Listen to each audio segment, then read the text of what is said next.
Revenant is one of the best supports in Elden Ring Nightrein. If you want smooth runs, having a Revenant on your team will make things much easier. She's a very flexible Nightfarer, capable of dealing affinity and stuns damage, drawing boss aggro, making your team briefly immortal, and easily reviving the whole squad. We will discuss here what's the best relics, best weapons and incantations, and let's start with Revenant first, how flexible she is. She starts off with very low HP and stamina, making her extremely vulnerable at early levels. Many enemies can one-shot her if she isn't careful, and she can afford to trade hits. However, her high AP gives her a strong edge in range combats and spell casting, allowing her to keep pressure on enemies from a distance. With average strength and dexterity, she is flexible enough to wield both melee and finesse weapons, though they are secondary to her true power. Her core strength lies in faith, making her a natural incantation user capable of both massive offensive miracles and top-tier support spells. Her intelligence and arcane further expand her toolkit. She can blend in sorceries or status effects like bleed, poison, or madness, depending on her build choices. Overall, she's a glass cannon necromancer, fragile but deadly when played carefully. Ideal for players who enjoy strategic, range, or support-heavy playstyles.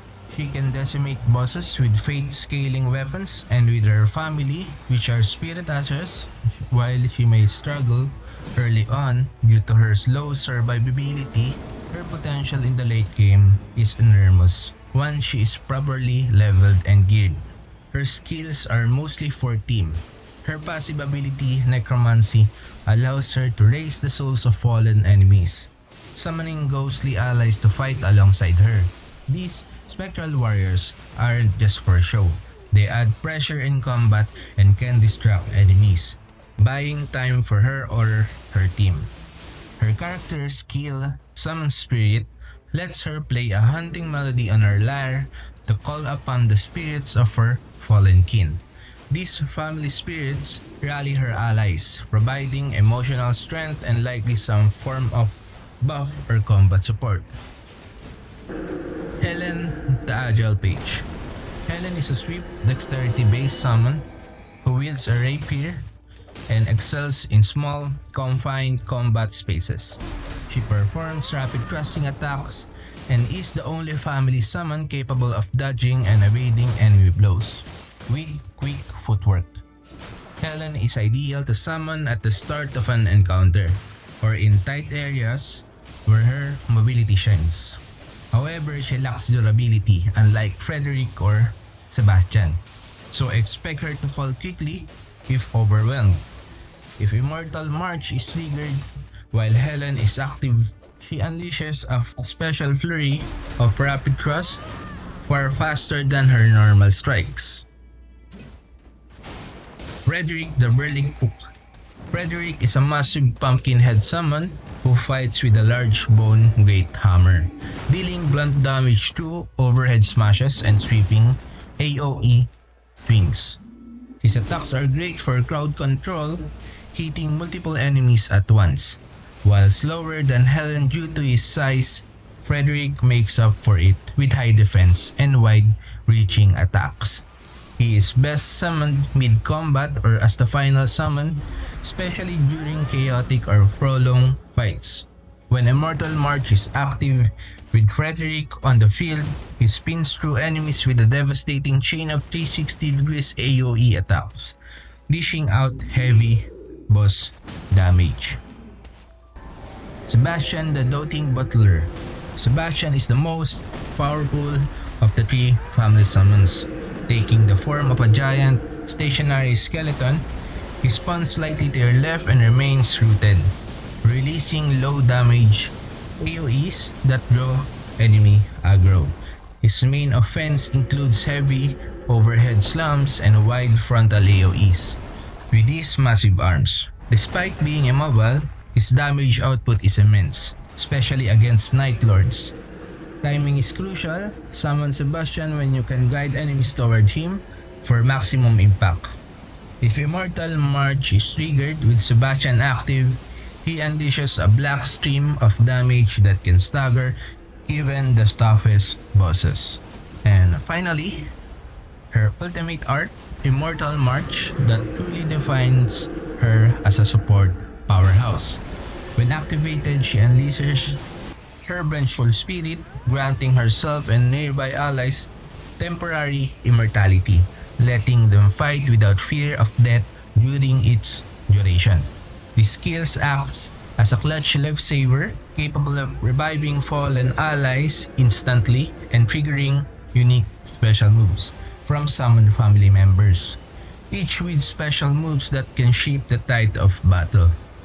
It not only buys time to heal, reposition, or recover, but also creates a powerful offensive window where your entire team can go all in without consequences.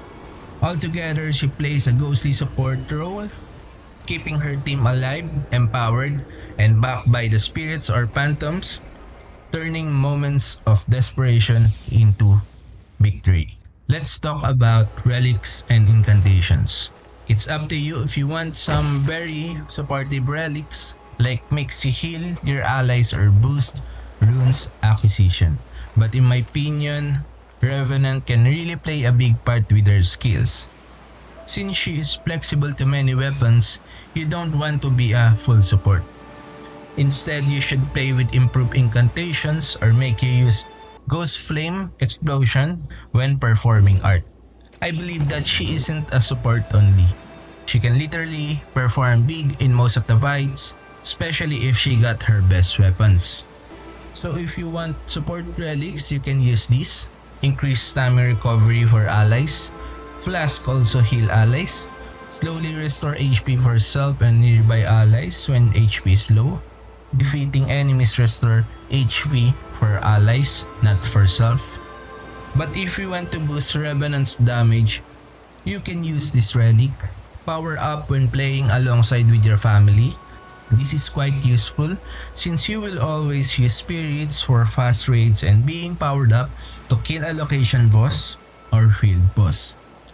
Trigger Ghost Flame Explosion when performing art that can deal damage to enemies, especially if you're at high level. If you don't have any of those, you can use improved incantations such as improved Godslayer incantations, improved Giant's Flame incantations, improved Gravestone incantations, improved Bestial incantations, improved Dragon Communion incantations, and many more.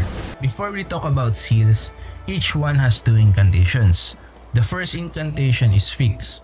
For example, the Godslayer seal always comes with the Black Flame. The Giant's Flame seal always has a Flame Sling. The Clawmark seal comes with Bestial Sling. And the Gravestone seal has Lightning Spear. The second incantation is always random, and you're lucky if you find one that synergizes with a seal to boost its damage. At the start of the run, you will get a Finger Seal with Rejection as your first incantation. You can swap it out later for something more useful like Golden Bow, which boosts your and your allies' damage. It is a solid support option if you are not going full caster. Godslayer is one of the most used seal in most runs. Black Flame deals a lot of damage early on and doesn't consume much FP. You can spam Black Flame on enemy bosses to apply its DOT or damage over time, especially effective on bosses with high HP. So overall, Black Flame is efficient, good for high HP enemies, and pretty easy to find. For Giant's Flame incantations, you get Giant's Flame Take D, Flame Grant Me Strength, or Flame Cleanse Me. In comparison, Black Flame deals more damage than Flame Sling, but Flame Sling consumes slightly less FP. Still, Black Flame is one of my top picks for a starter incantation. It's up to you whether you'll spend the Smithing Stone 2, which you can find in caves, to upgrade one of these into a rare weapon. As for rare weapons, these are your main choices. Dragon Communion Seal, Earth Tree Seal, Frenzied Flame Seal, and Golden Order Seal. Sometimes you'll pick based on the enemy. For example, if you need holy damage, the Golden Order Seal with Discus of Light is the best. Since the Revenant has a B scaling in Arcane, the Dragon Communion Seal is ideal, as it scales with both Fate and Arcane, allowing for solid damage. You can also benefit from improved Roar or Breath attacks, since Dragonfire is the fixed incantation for the Dragon Communion Seal. It is one of the best weapons, especially against enemies weak to fire. So far, my favorite seals are Godslayer Seal, Golden Order Seal for holy damage, especially useful against tough field bosses like Deathrite Bird, Ancestral Spirit, Night Lord Gladius, and of course the last Night Lord. And the last seal is Dragon Communion Seal. In the end, your relic choice depends on whether you want to be a full support who helps teammates or a reliable spirit summoner that can take out bosses with your family. Personally, I prefer boosting the Revenant's capabilities to deal damage, since she has the upper hand when a family is summoned. Let's talk about the weapons.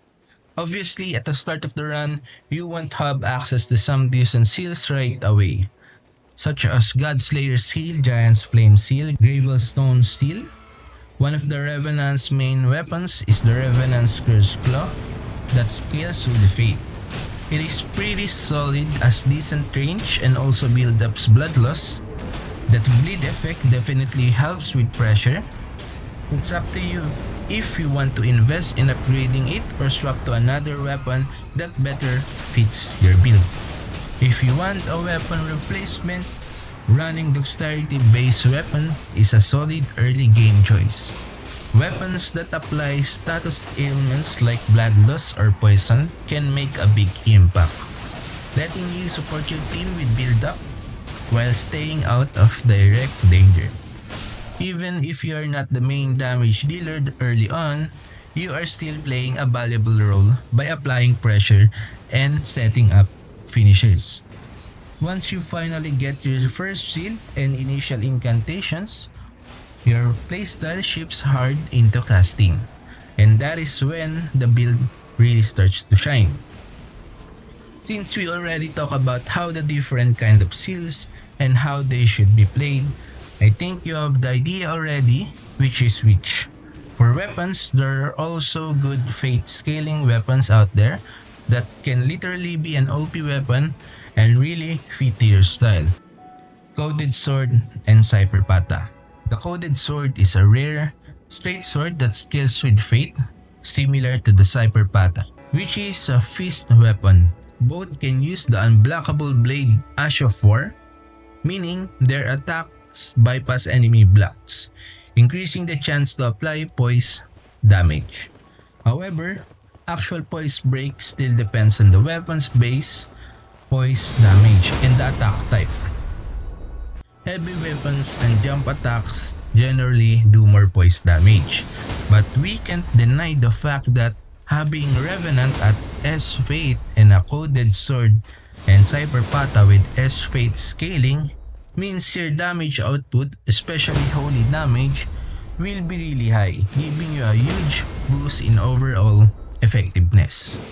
So yes, this is a good weapon, high output damage, especially if you already consume majority of your mana. If you can't have fate scaling weapons, then other weapons will do, but take note, Revenant only has a D in stamina, which means she runs out of it fast.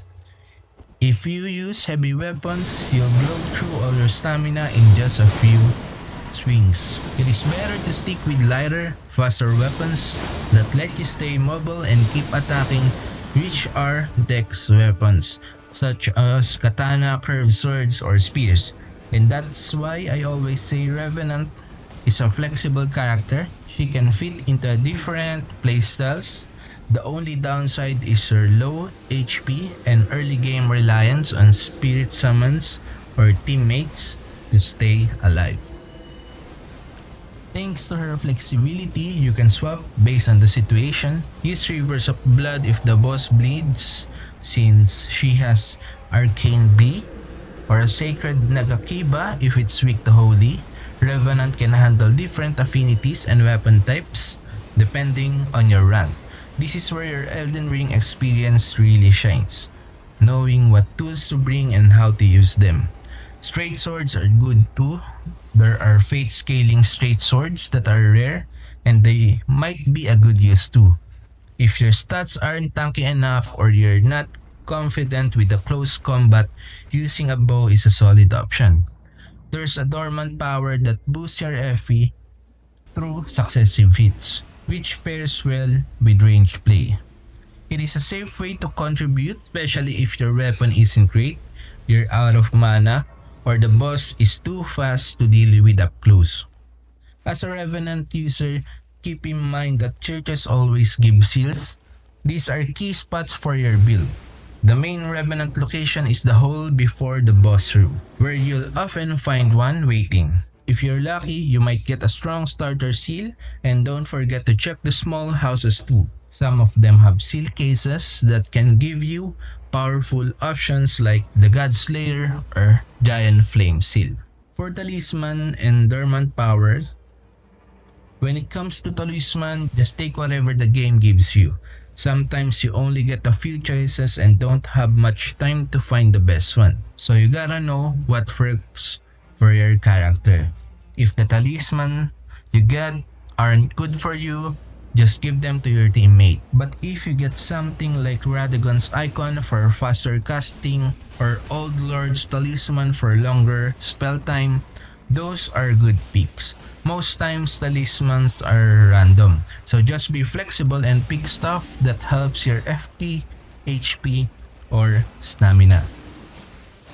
For dormant powers, I usually focus on stats that reduce FP consumption, boost max FP and HP, and take dormant powers that improve evasion, iframes. Since Revenant isn't very tanky, these help you dodge big boss attacks and keep casting incantations without running dry. Prioritize FP because it is key to spamming your skills. Damage is in your hands, but without FP, you will get held back. And don't forget some dormant power, boost Dragon Communion incantations. Revenant's role is to always be present, help with status build-up, draw aggro using spirit summons, and instantly revive teammates and sometimes even carry the damage. You play a big part, especially in multiplayer with randoms, where your support can make a huge difference. Just don't be dead weight. Let your summons take the front line while you support and strike when needed. Having a good amount of FP will make you more useful in the runs. And that's pretty much it for the Revenant build. Try different combos, find what fits your playstyle, and have fun with it. If you like the guide or have questions, hit me up in the comments. Thanks for watching and good luck out there.